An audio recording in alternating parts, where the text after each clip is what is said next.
Hi friends, R4iലേക്ക് സ്വാഗതം. ഇന്ന് market open ചെയ്ത് തുടക്കത്തിൽ ഒരു റിക്കവറിയുടെ ലക്ഷണങ്ങൾ ഉണ്ടായിരുന്നെങ്കിലും അത് ത്രൂ ഔട്ട് ദ ഡേ നിലനിർത്തുന്നതിൽ മാർക്കറ്റ് പരാജയപ്പെടുകയാണുണ്ടായത്. അപ്പൊ അങ്ങനെ ഒടുവിൽ തുടർച്ചയായ മൂന്നാമത്തെ ട്രേഡിംഗ് ഡേയിലും നെഗറ്റീവ് ക്ലോസിംഗ് നൽകിക്കൊണ്ട് ബെഞ്ച് മാർക്ക് ഇൻഡെക്സ് ആയ നിഫ്റ്റി 24,426 ക്ലോസ് ചെയ്തത്. ഏകദേശം 74 പോയിന്റ് ഡൗൺ ആയിട്ടാണ് ഈ ക്ലോസിംഗ്. അപ്പൊ ഇന്ന് രണ്ട് പ്രധാനപ്പെട്ട ഇവന്റുകൾ മാർക്കറ്റ് എക്സ്പെക്ട് ചെയ്യുന്നുണ്ടായിരുന്നു. ഈ രണ്ട് ഇവന്റുകളും മാർക്കറ്റിനെ സംബന്ധിച്ചിടത്തോളം വളരെ പോസിറ്റീവ് ആയിരുന്നെങ്കിലും ഒന്ന് മാർക്കറ്റ് ക്ലോസിംഗിന്റെ അവസാനവും മറ്റേത് മാർക്കറ്റ് അവറിന് ശേഷവുമാണ് വന്നത്. അപ്പൊ അതിലൊന്ന് റിലയൻസിന്റെ AGM ആയിരുന്നു, ആനുവൽ ജനറൽ മീറ്റിംഗ്. അപ്പോൾ അതിൽ സുപ്രധാനമായിട്ടുള്ള ഒരു അനൗൺസ്മെന്റ് ആണ് വന്നിരിക്കുന്നത്. അതായത് റിലയൻസ് ജിയോയുടെ IPO 2026 ഫസ്റ്റ് ഹാഫിൽ വരുമെന്നാണ്. ഏകദേശം 5 മാസം കാത്തിരുന്ന് കഴിഞ്ഞാൽ റിലയൻസ് ജിയോ ടെലികോം വിഭാഗത്തിൻ്റെ IPO ആണ് വരാൻ പോകുന്നത്. ഇതുകൂടാതെ മറ്റു പല അനൗൺസ്മെൻറ്റുകളും ഈ AGM-ൽ നമുക്ക് കാണാൻ കഴിയും. റിലയൻസ് ഇൻ്റലിജൻസ് എന്ന് പറയുന്ന ഒരു പുതിയ സബ്സിഡിയറി അവർ രൂപീകരിക്കാൻ പോവുകയാണ്. അപ്പോൾ AI ഇൻഫ്രാസ്ട്രക്ചർ ബിൽഡ് ചെയ്യാനുള്ള ഉദ്ദേശത്തിലാണ് ഇത്തരം ഒരു തീരുമാനം.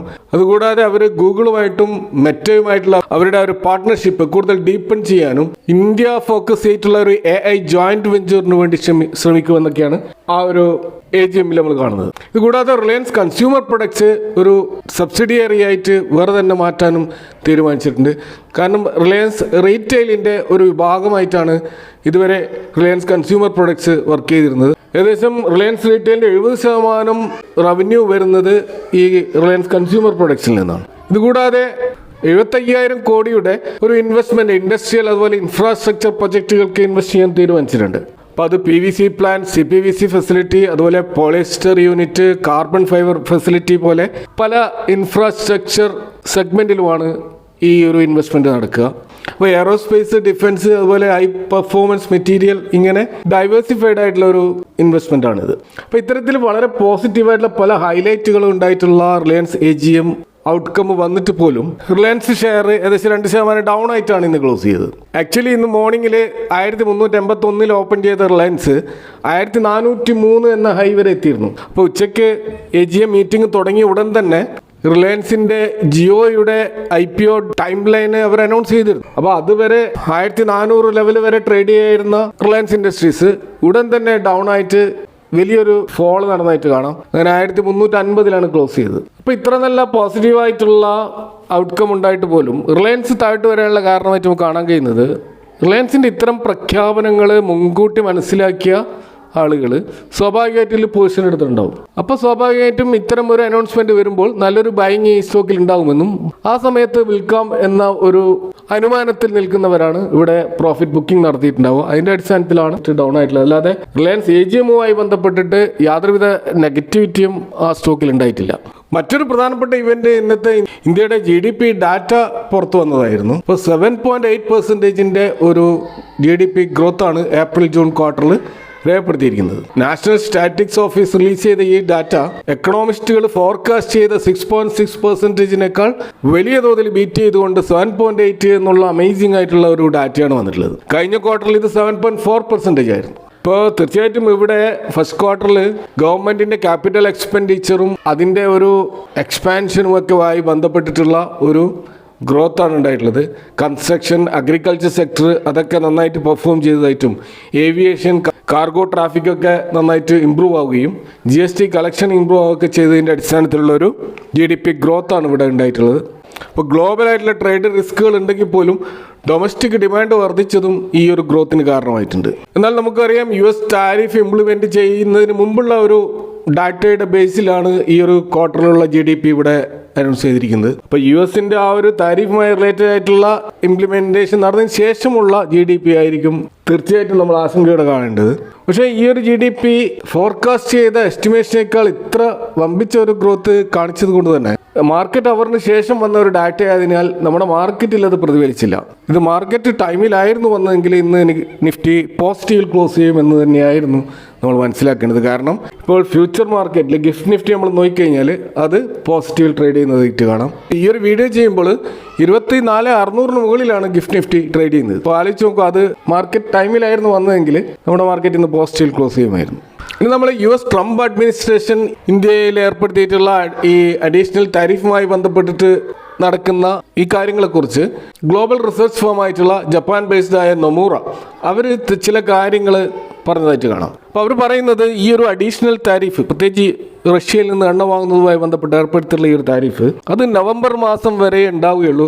ഒരു 3 മാസമേ മാക്സിമം അത് എക്സ്പെക്ട് ചെയ്യേണ്ടതുള്ളൂ എന്നാണ് അവർ പ്രവചിക്കുന്നത്. ഇതൊരു ഒഫീഷ്യൽ സ്റ്റേറ്റ്മെന്റ് അല്ല, ഇതൊരു പ്രഡിക്ഷൻ മാത്രമാണ്. അപ്പോൾ എങ്കിൽ പോലും ആ അഡീഷണൽ താരിഫ് എടുത്തു കളഞ്ഞാലും 25% താരിഫ് അവിടെ നിലനിൽക്കുമെന്നാണ് നൊമൂറ പറയുന്നത്. അപ്പോൾ അതിൻ്റെ കാരണം ഇന്ത്യ ഒരിക്കലും ഈ അഗ്രികൾച്ചർ മേഖലയിൽ താരിഫ് റിലീഫ് കൊടുക്കാനുള്ള ആ ഒരു നീക്കത്തെ ഒരിക്കലും ഇന്ത്യ സപ്പോർട്ട് ചെയ്യില്ല. അതുകൊണ്ട് തന്നെ അമേരിക്ക ആ ഒരു 25% താരിഫ് എന്ന ആ ഒരു ലെവലിൽ തന്നെ ഉറച്ചു നിന്നേക്കാം. പക്ഷേ ഈ അഡീഷണൽ താരിഫ് അധികകാലം നിൽക്കില്ല, അതൊരു ഷോർട്ട് ടേം സംഭവമായിട്ടാണ് അവർ കണക്കാക്കുന്നത്. എങ്കിൽ പോലും ഈ മറ്റ് ഏഷ്യൻ കോമ്പറ്റേറ്റേഴ്സിന് ഏർപ്പെടുത്തിയിട്ടുള്ള 19-20% താരിഫിൻ്റെ കുറച്ചധികമായിട്ട് 25% താരിഫാണ് ഇന്ത്യക്ക് ഏർപ്പെടുത്താൻ സാധ്യതയുള്ളത്. അത് ഇന്ത്യൻ എക്കണോമിയെ വലിയ തോതിൽ ഇമ്പാക്റ്റ് ചെയ്യില്ല എന്നും അവർ പറയുന്നുണ്ട്. ഇതുകൂടാതെ ഇന്ത്യൻ ഇൻഫ്ലേഷൻ പ്രത്യേകിച്ച് ഇപ്പോഴത്തെ GST റിഫോം കാരണം അത് ഇനിയും ലോവർ സൈഡിലേക്ക് പോകുമെന്നാണ് അവർ ഫോർകാസ്റ്റ് ചെയ്യുന്നത്. അപ്പോൾ അവരുടെ ഒരു ഇൻഫ്ലേഷൻ ഫോർകാസ്റ്റ് 2.7% ആണ് FY26 അവർ പ്രവചിക്കുന്നത്. അതുകൊണ്ട് തന്നെ 25 ബേസിസ് പോയിന്റിന്റെ 2 റേറ്റ് കട്ട് ഒക്ടോബറിലും ഡിസംബറിലും ഉണ്ടാകുമെന്നാണ് അവർ പ്രവചിക്കുന്നത്. 5% എന്ന ലെവലിലേക്ക് ഇൻട്രസ്റ്റ് റേറ്റ് വരുമെന്നാണ് അവർ സൂചിപ്പിക്കുന്നത്. എന്നാൽ ഇന്ത്യയുടെ ഫോർകാസ്റ്റ് ചെയ്യപ്പെട്ടുള്ള 6.5 എന്നുള്ള GDP ഫോർകാസ്റ്റ് അത് അച്ചീവ് ചെയ്യുമോ എന്ന കാര്യത്തിൽ ഇവർ സംശയം പ്രകടിപ്പിക്കുന്നുണ്ട്. പ്രത്യേകിച്ച് അവർ പറയുന്നത് ചെറുകിട വ്യവസായങ്ങൾ MSME അതേപോലെ തന്നെ അത്തരത്തിലുള്ള ലേബർ ഇൻറ്റൻസീവ് ആയിട്ടുള്ള പല എക്സ്പോർട്ട് ഓറിയൻറ്റഡ് ബിസിനസ്സുകളിലും വലിയ തിരിച്ചടികളുണ്ടാവും. കൂടാതെ അവിടെ ഏകദേശം 21 മില്യൺ ജോബ് ഒരു റിസ്കിലാണുള്ളത് എന്നുമാണ് അവർ സൂചിപ്പിക്കുന്നത്.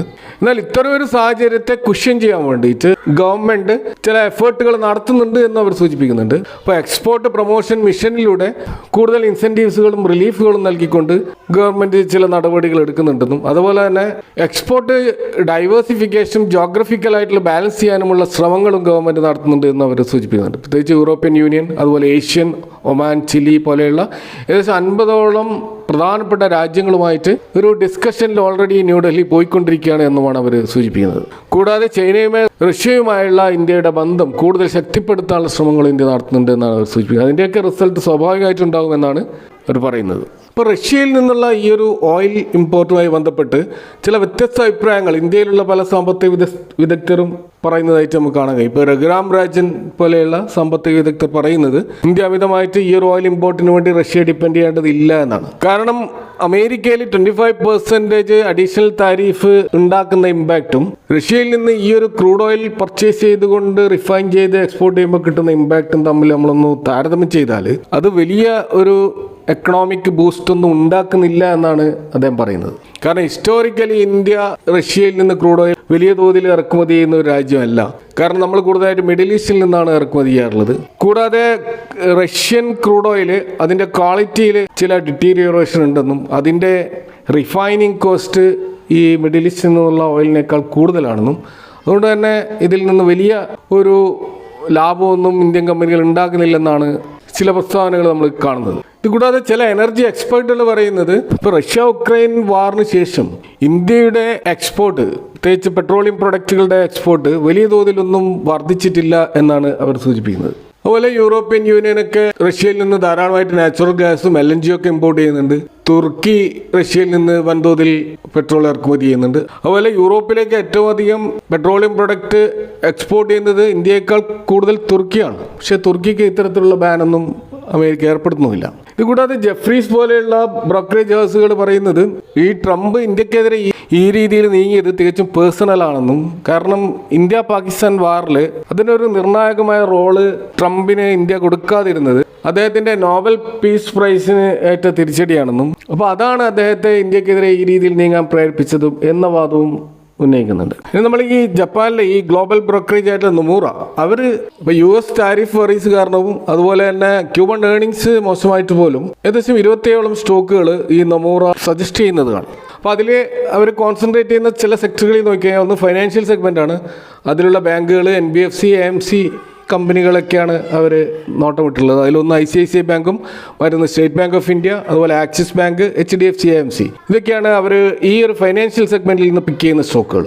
അപ്പോൾ ഈ ഒരു സെഗ്മെന്റിൽ അവർ പ്രതീക്ഷിക്കുന്നത് ഈ RBI ഈ ലിക്വിഡിറ്റി വർദ്ധിപ്പിക്കാൻ എടുത്തുള്ള ശ്രമങ്ങളും, അതുകൂടാതെ പൊതുവെ ഈ ഫൈനാൻഷ്യൽ സെഗ്മെന്റിലുള്ള സ്റ്റോക്കുകളുടെ വാല്യുവേഷൻ വളരെ അട്രാക്റ്റീവ് ആയതും, അതുകൂടാതെ ഈ AMCകൾ പ്രത്യേകിച്ച് ഈ സിസ്റ്റമാറ്റിക് ഇൻവെസ്റ്റ്മെന്റ് പ്ലാൻ വഴിയും മ്യൂച്വൽ ഫണ്ട് വഴി വലിയ തോതിൽ ഫണ്ട് ഇന്ത്യയിൽ ജനറേറ്റ് ചെയ്യുന്നതൊക്കെ ഇത്തരം കമ്പനികളിലും ഒരു പോസിറ്റീവ് ഇമ്പാക്റ്റ് ഉണ്ടാക്കുന്നുണ്ട്. അതുകൊണ്ടാണ് ഇത്തരത്തിലുള്ള സ്റ്റോക്കുകൾ അവർ സെലക്ട് ചെയ്തിട്ടുള്ളത്. മറ്റൊരു സെഗ്മെന്റ് അവർ കാണുന്നത് കൺസ്യൂമർ സെഗ്മെന്റ്, പ്രത്യേകിച്ച് FMCG സെഗ്മെന്റിലാണ്. അവിടെ അവർ പിക്ക് ചെയ്തിട്ടുള്ള സ്റ്റോക്കുകളൊന്ന് മാരിക്കോ, മറ്റൊന്ന് ഗോദ്രേജ് കൺസ്യൂമർ പ്രൊഡക്ട്സ്, അതുപോലെ Tata consumer products, Dixon technologies എന്നിവയാണ്. അപ്പോൾ ഇന്ത്യയിലുള്ള റൂറൽ ഡിമാൻഡ് വലിയ തോതിൽ ഗ്രാജുവലായിട്ട് റിക്കവർ ചെയ്യുന്നുണ്ടെന്നും, അതുപോലെ തന്നെ അർബൻ ഡിമാൻഡും വർദ്ധിക്കുന്നുണ്ടെന്നും, അതുകൂടാതെ ഇലക്ട്രോണിക് മാനുഫാക്ചറിങ് സെഗ്മെന്റിൽ ഈ ഡിക്സൺ ടെക്നോളജി പോലുള്ള സ്റ്റോക്കുകൾ നല്ല പ്രകടനം കാഴ്ചവെക്കുന്നുണ്ടെന്നും എന്നതിൻ്റെ അടിസ്ഥാനത്തിലാണ് അവർ ഈ സ്റ്റോക്കുകൾ ഇവിടെ പിക്ക് ചെയ്തിരിക്കുന്നത്.